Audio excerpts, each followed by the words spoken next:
से ये हादसा हुआ? क्या जानकारी नहीं थी या अचानक से करंट फैला? चलिए, मैं आपको बताना चाहूंगा कि अरनिया कला और अलीसिरिया के बीच में ये घटना स्थल है। कुएं के पास में विद्युत कंपनी के लाइनमैन रमेश पिता श्रीराम वर्मा वहाँ सुधार कार्य कर रहे थे और उनके साथ दो सहयोगी जो स्थानीय बताए जा रहे हैं, देवी सिंह व किशोर, वे भी उनके साथ थे। और जब वो कुएं में उतरकर लाइनों को सही कर रहे थे, कुएं के पास से वहाँ लाइन गुजरी है, अभी ये घटना हुई। और ये घटना की मुख्य वजह ये बताई जा रही है कि जो लाइनमैन है उनके पास और जो उनके सहयोगी है उनके पास करंट से बचाव के कोई उपकरण या कोई साधन उपलब्ध नहीं थे।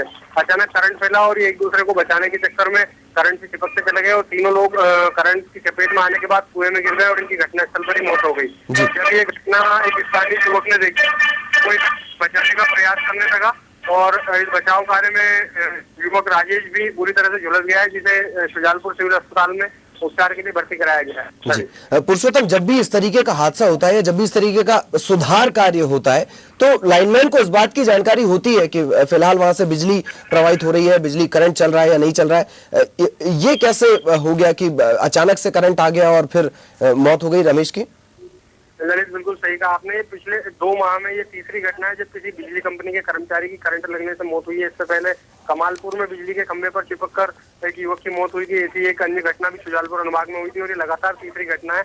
मूल जो कारण है वो बिजली कंपनी के कर्मचारियों को जो बचाव के साधन होते हैं करंट से बचाव के जो साधन होते हैं वो कंपनी द्वारा उपलब्ध नहीं कराए जा रहे हैं और इन्हीं के अभाव के कारण लगातार इस तरह की घटनाएं सामने आ रही है। और बार बार घटनाओं के होने के बाद भी बिजली कंपनी के आला अफसर नहीं जाग रहे हैं कि कर्मचारियों को करंट से बचाव के साधन उपलब्ध कराया जाए, क्योंकि हर बार ये संभव नहीं होता कि जब लाइन पर काम किया जाए तो लाइन को बंद किया जाए। कई बार ऐसी परिस्थिति होती है कि चालू लाइन में भी कर्मचारियों को सुधार कार्य करना पड़ता है। ललित जी, पुरुषोत्तम, इस बाबत कोई अफसरों की तरफ से कोई बयान आ पाया है? जो बिजली वितरण कंपनी के अधिकारी होंगे उनकी तरफ से कोई बयान आया है, मसलन मुआवजे को लेकर या और इस तरीके से कोई बयान?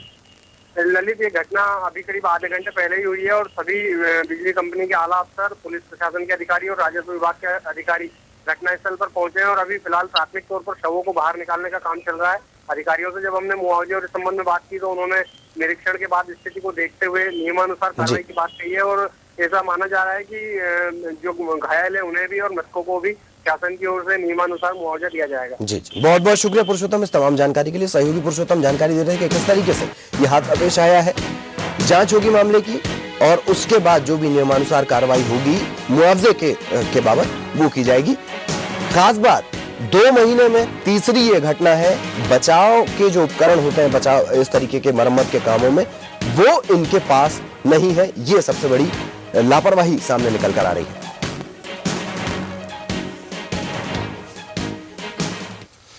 अब लोकायुक्त कार्रवाई की बात करेंगे। लोकायुक्त के शिकंजे में फंसे